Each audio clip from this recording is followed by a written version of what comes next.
Sup guys, Easy here from Cool Watches Only. Today I'll show you some awesome picks for the back to school sale, which runs from the 18th up to the 27th.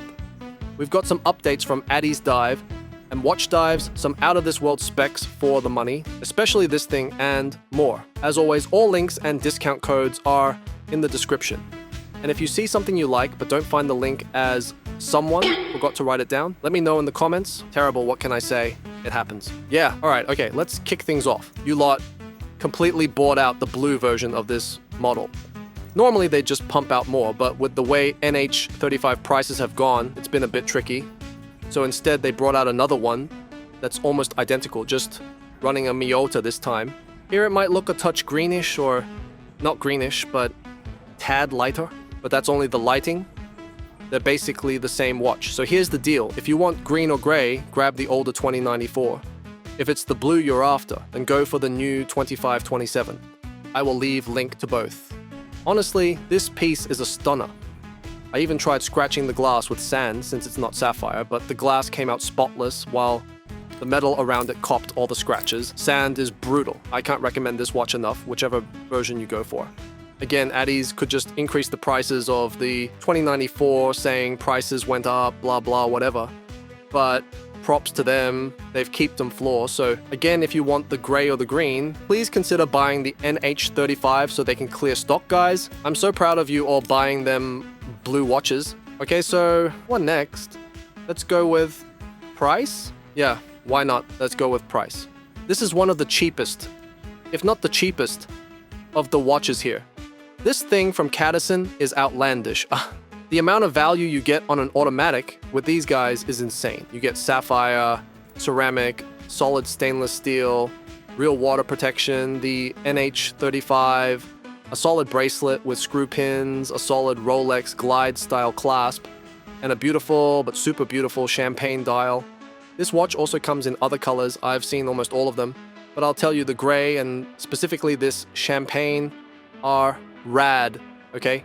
You really can't get much more than this if you're looking for a cheap auto with almost no compromises. Okay, it does have some compromises. The glass doesn't have AR at all, or if it does, it's minimal, and the design is not original. It's blatantly copying Panerai. Other than that, spotless. This is spotless. So okay, you like that, but you want to step up the quality. You want that shade, but on something that looks and feels like it could cost 500 bucks. SH has you covered. This is the SH10. The quality here is off the charts. A beautiful, beautiful dial with June texture, Christopher Ward style hands. You'll see a lot of that in this video. The price is a bit steep, but I think it's worth it. The lume on this thing is outstanding, not only in brightness, but also in longevity. It has to be top 4 on this list. It has a quick release bracelet, one of only 2 watches on this list with that feature. The clasp is awesome, not on the fly, but the action is super smooth. It's got a high beat movement and silky finishing. I'm a bit disconcerted why this watch doesn't have more sales.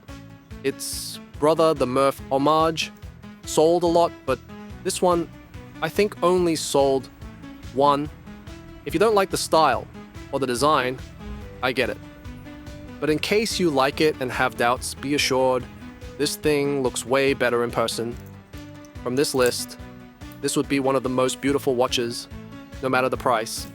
Alright, moving from one Christopher homage to another. And I've got to say, I really love this WM piece. Like, back when I ran the latest giveaway, I think more people actually asked for this watch than for the main prize, which says a lot. You know, it's got that low-key, almost titanium or gunmetal look. Definitely some sort of PVD or coating, so like it's not just bare steel. The dial looks like forged carbon fiber, and on the wrist it's super comfy. Now, even though it doesn't come with a milled clasp, the clasp action itself is flawless. The bezel action is sharp and crisp, and you can adjust the orientation of the internal compass, which is a neat touch. Price-wise, it's very competitive, and you can grab it in this gunmetal finish or fully blacked out. My only gripe, the lume.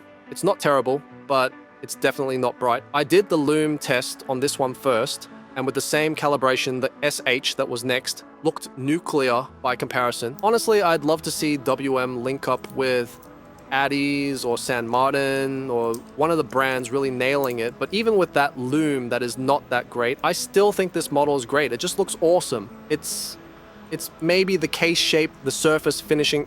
I don't know what it is, but I love it. Another thing, it doesn't have screw down crown, if that's important for you, but I don't know, man. We all have way too many divers already, so not a big deal for me. Okay, if that was pretty in a toolish, manly, rough, field military way, this one is just flat out beautiful. This is probably the most beautiful watch on the list, unless the one I'm wearing has something to say. It's like if a Christopher Ward and an Islander had a child. Even Mark from Islander couldn't put it down. Wishdoit is putting out some heavy hitters, one after the other. And what's even more impressive is how cheap this is. Thanks to Mark for the awesome original design, but if I'm honest, even disregarding the price, I like this one better. I like the logo more, I like the shape of the case and the hands more. From the Islander, I like the markers, and let's be real, for the price difference, it should be the better watch, okay? And that the brand name is one letter off my name. I love these Chinese brands, but even I can't defend them here. Wishdoit is one of the worst names I can think of. Other than that, the watch isn't perfect either. It probably has the worst clasp on this list, and while the bracelet isn't bad, it's definitely not at the same level as the watch. This watch screams for a strap. Maybe a manta ray strap. I don't know, something. Having this on your wrist is like having a piece of the Bahamas or Whitehaven or Bondi Beach. Just beautiful. It's even got a beautiful case back with a sailboat and the specs all there.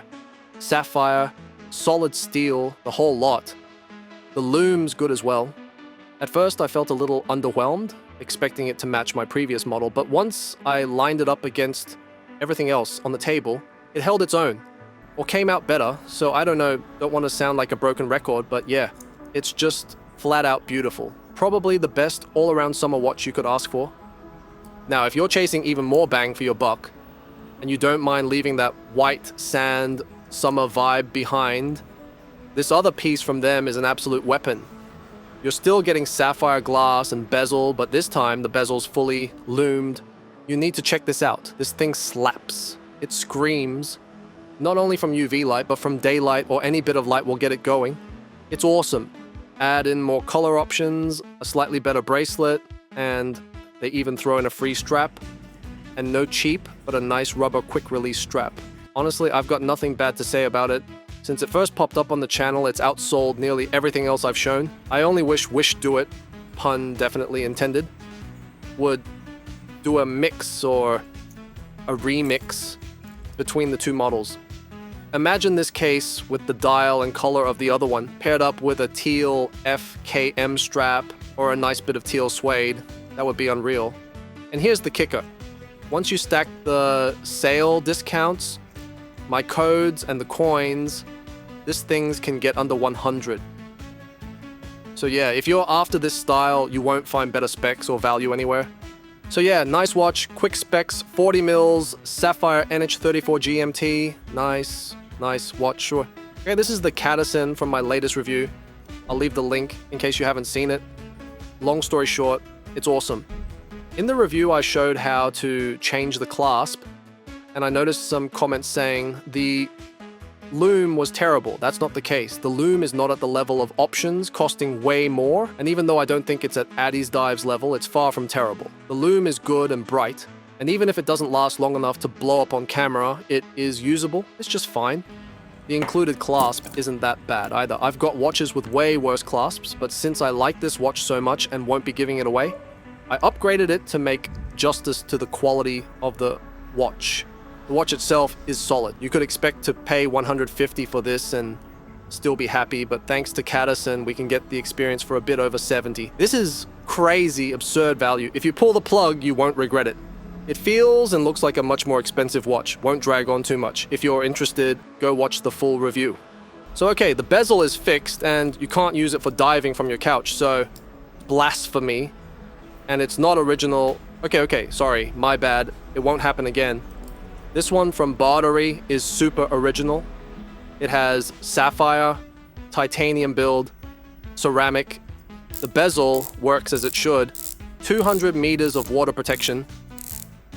This is the slimmest watch with an NH35 in the world at less than 12 millimeters. Don't quote me, but I think that's a record right there. Okay, I can't give them a Guinness prize, but I can give them a Cool Watches prize. Slimmest watch with an NH35. Guys, this is very good. You can get it in titanium or bronze with lots of color options.